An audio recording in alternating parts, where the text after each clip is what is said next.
High everyone, सबैजनालाई नमस्ते अनि स्वागत छ फेरि पनि मेरो मिनी ब्लगमा। हजुर सबैजनालाई आज म जाँदैछु इबाङतिर। हजुर मेरो फर्स्टचोटि हो इबाङ चाहिँ। अनि त्यहाँ चाहिँ म बिहेको लागि उहाँहरूले मलाई होम सर्भिसको लागि 2 दिनको लागि बुक गर्नुभएको थियो। अनि म जाँदैछु स्कुटरमा मङ्गलबारेसम्म। बाटोमा जाँदा जाँदै लिएको भिडियोहरू तपाईँले देख्न सक्नुहुन्छ। यो चाहिँ पखला बजार हो। कस्तो राम्रो वेदर भइरहेको थियो अनि मैले टक्क भिडियो खिच्दै जान्छु भनेर स्कुटरमा गएँ। अनि मङ्गलबारे पुग्नु अलिक ओरै नेपालटारको अलिक परतिर भन्न मङ्गलबारे र यो नेपालटारको बिचको बाटो हो। एकदमै खराब, अलिकति राम्रो, त्यस पछाडि फेरि यस्तै खराब बाटोहरू हुँदै म मङ्गलबारेसम्म आइपुगेँ। मङ्गलबारेमा दाइहरूकोमा स्कुटर राखेर उहाँहरूले मलाई ल्याउनु आउनु भएको थियो बाइकमा। सो म त्यहाँबाट उहाँसँग जाँदैछु बाइकमा अब इबाङतिर। बाटो कस्तो छ भन्ने एकदमै डर लागिरहेको थियो मलाई चाहिँ, किनकि मलाई एकदम अफरोडमा डर लाग्छ साथीहरू। अनि अफरोड त छँदैछ एकदम, बाटो पनि अप्ठ्यारै थियो भनौँ। हामी कहिले नहिँड्नेलाई त एकदम अप्ठ्यारो। अनि यो चाहिँ गजमुखी छेउको पुल हो। अनि पुलमा फर्स्टचोटि म यसरी बाइकमा हिँडेको, कस्तो डर त लागिरहेको थियो, तर पनि उहाँले मलाई एकदम सजिलोसँग कुदाइरहनु भएको थियो। अनि म मस्त पछाडि भिडियो खिच्दै हिँडिरहेको थिएँ। कस्तो राम्रो ठाउँ। अनि गजमुखी हुँदै हामी चाहिँ इबाङ भन्ने ठाउँ जानुपर्ने। तोबाङ चाहिँ, इबाङ र तोबाङ चाहिँ नजिकै हो। तोबाङ चाहिँ मेरो मामली हो। अनि गजमुखीमा पनि मेरो मामा हुनुहुन्छ। अनि ठ्याक्कै म कति बाटो अप्ठ्यारो हुँदै सजिलो हुँदै गर्दै आएर यो चाहिँ गजमुखी बजार हो। मजाले भिडियो खिच्न पाइनँ किनकि बजार अलि मासिरबाट छिर्नु परेको कारणले त्यहाँ पर मेरो मामा घर हो भन्दै म एक्लै हेर्दै हिँडिरहेको थिएँ, निस्किन पनि पाइनँ। अनि तर ठिकै छ, कामले गर्दा उहाँलाई। अनि म गएर अझै मेहन्दी लाउनु थियो, त्यो भएर म एकदम हतार गर्दै गएको। म लगभग यतिखेर 11:30तिर भएको थियो होला।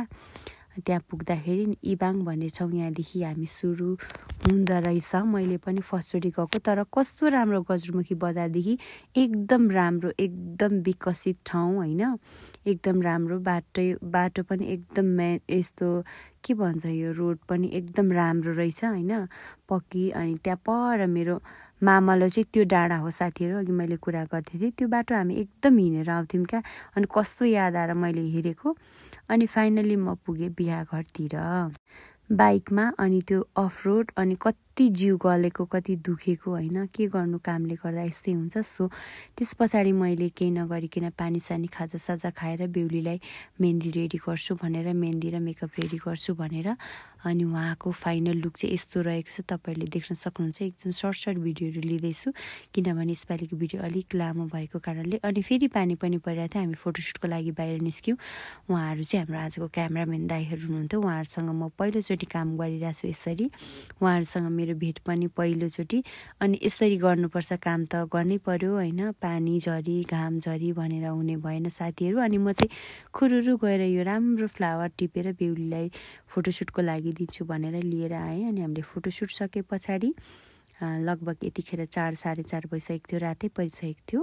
पर्न लागेको चाहिँ थियो, परिसकेको थिएन। मेरो भिडियोमा पनि तपाईँले हेर्न सक्नुहुन्छ। उहाँहरू हाम्रो क्यामराम्यान दाइहरूसँग पनि एकदम रमाइलो भयो, उहाँहरू पनि एकदम रमाइलो हुनुहुँदो रहेछ। उहाँहरूसँग फर्स्टचोटि हो मेरो काम गराएँ। अनि म हिँडेँ। अब फेरि बिहाघरतिर जानै पर्ने हुन्छ। अब उहाँहरूको फोटोसुट पनि अझै सकिएको छैन, उहाँहरू फ्यामिली फोटोसुट गर्दै हुनुहुन्थ्यो त्यहाँ चाहिँ।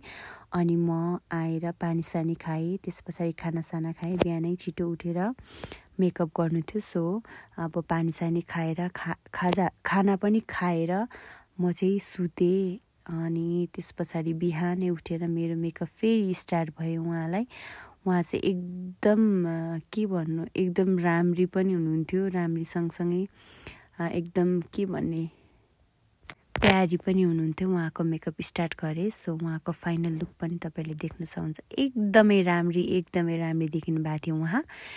सो मैले सकेँ, सबै काम सकेर उहाँको भाउजूको पनि मेकअप गरेँ, उहाँको भिडियो लिन पाएन। अनि एकदम खानासाना खाएर म छिटै फर्किनु थियो, अझै मलाई राँकी आउनु थियो। अनि मैले मिठो खाना खाएँ, त्यस पछाडि म हिँडेँ। यो भिर चाहिँ झोर्ले भिर भन्ने ठाउँ रहेछ।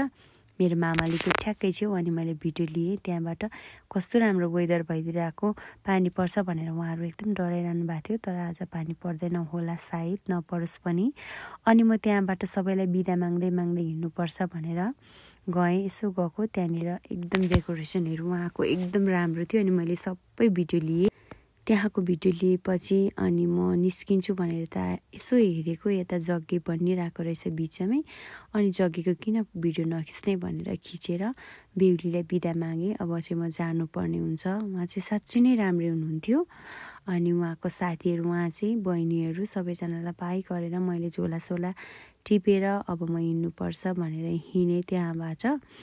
अनि अलिक तलतिर निस्किएको थिएँ, उहाँ हाम्रो फोटोग्राफर दाइहरूलाई पनि भेटेँ, उहाँहरूको भिडियो पनि लिएँ अनि उहाँहरूलाई पनि मैले बाई भनेर अब म जाँदैछु बाइकमा फेरि मङ्गलबारीतिर। बाटो यस्तो छ साथीहरू, हेर्नुहोस् होइन, आधी चाहिँ पिचै भएको रहेछ, आधी चाहिँ त्यहाँदेखि गजरमुखीसम्म पिच रहेछ उता इबाङबाट आउँदा, गजरमुखीदेखि यता मङ्गलबारीसम्म चाहिँ एकदम अफ रोडै थियो। सो म आइपुगेँ मङ्गलबारी अनि त्यस पछाडि लगत्तै आइपुगेँ म Nepaltar. Thank you for watching.